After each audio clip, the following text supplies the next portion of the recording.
In this video, we're going to look at planning and laying out a dashboard. A lot of the hard work has already been done. The data's been cleaned, we've created a few pivots, and Rowan has even done a few simple calculations to create some additional metrics. We would like to create one further calculation so that we have a dynamic heading that always picks up the most recent year.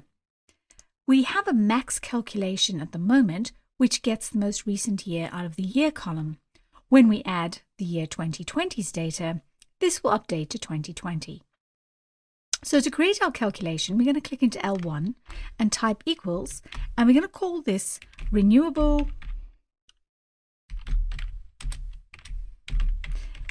energy dashboard.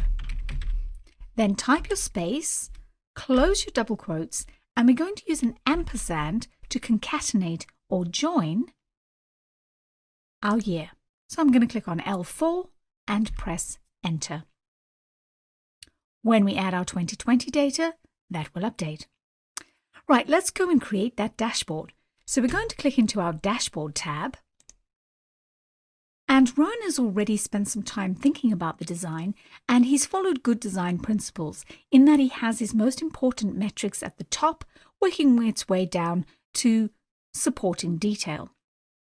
It also has a flow, so it flows left to right, which is the way most of his audience read, and he's made sure he's grouped related information together. The next thing we need to decide is how big to make our dashboard. We need it to fit on one screen, and if it's going to print, it needs to fit on a page. So Rowan has given this some consideration, and if you come to your page layout view, he has changed the orientation to landscape, and as long as we go up to column S, it should fit. If your page settings are slightly different, you just need to make sure that it fits onto your page. Now I'm going to come back to my normal view, and the next thing we need to decide is what color we want our background to be. White is a really good choice, but if you're going to go for white, come to your View tab and turn off your grid lines. Rowan actually wants something a bit more colorful, so we're going to select the entire spreadsheet, come to our Home tab, come to our Paint bucket, and click the drop down. Rowan has selected the following theme colors, and we'll look more at colors in the last video. But it is really important that you always work with the selected theme colors. This will not only guarantee consistency across your dashboard, but it will mean that if you needed to change your color scheme, it's a one click. All right, we're going to go for the aqua and click away.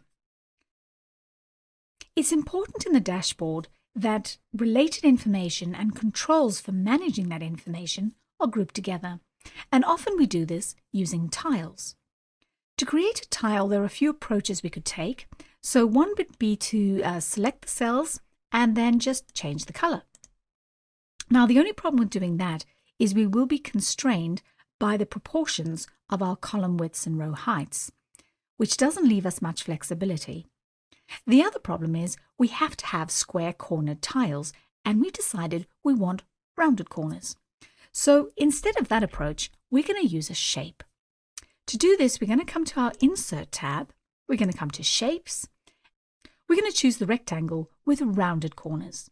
So it's a click to select, then come to the top corner of B2, click, hold and drag to draw your tile. We'd like the shape fill to be black, and we don't want an outline, so I'm just going to set those. It's also easier to work with more precise dimensions. So on the right of our shape format, we're going to set our height to be 1.2 and our width to be 21 centimeters. Now, if you don't have centimeters, if you type the cm, it will convert whatever unit you have to the centimeter equivalent. If you do have centimeters, you don't need to type it. So I'm just going to press enter. Now, something to be aware of, if you were to change your column widths or row heights, the shape would actually change as well. And we don't want that to happen. So I'm going to press Ctrl 1 to open up my Format Shape panel. And I'm going to come to the Properties icon, and if needs be, expand the Properties section. And the option we need is move, but don't size with cells. So select that and we can close that up. Now, rather than going through all of that again, I'm going to duplicate my tile. So I'm going to hold Control and press D. This one's also going to be 1.2 centimeters high, but only 3.5 centimeters wide. And then I need another 2 of those. So holding my Control key down, I'm going to press D twice. Okay, we're going to just roughly put those into place. We're not going to spend a lot of time getting them exactly right because we're going to use the Excel tools for that very shortly. Okay.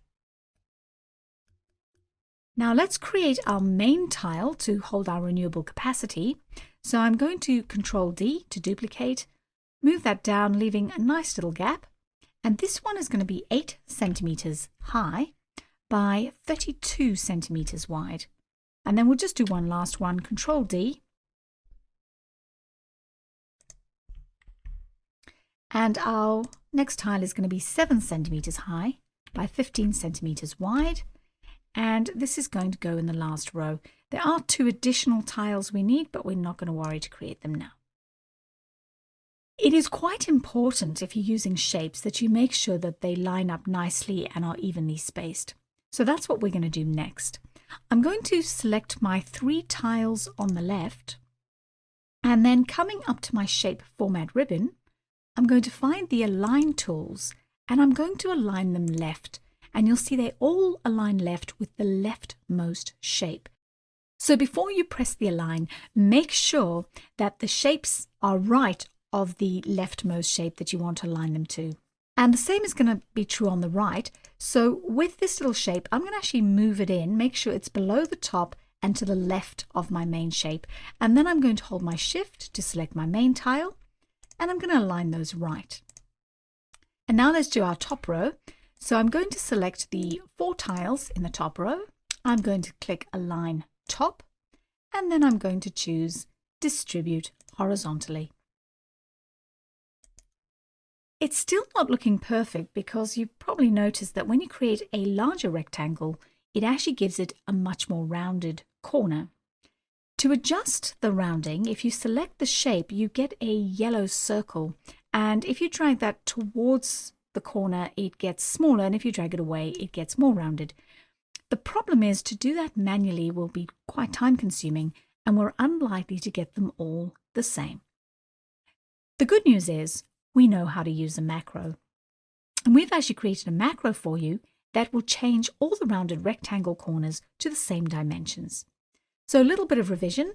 We're going to come to our Developer tab. We're going to come to Macros. And there's our Set Corners macro. We're going to click Run.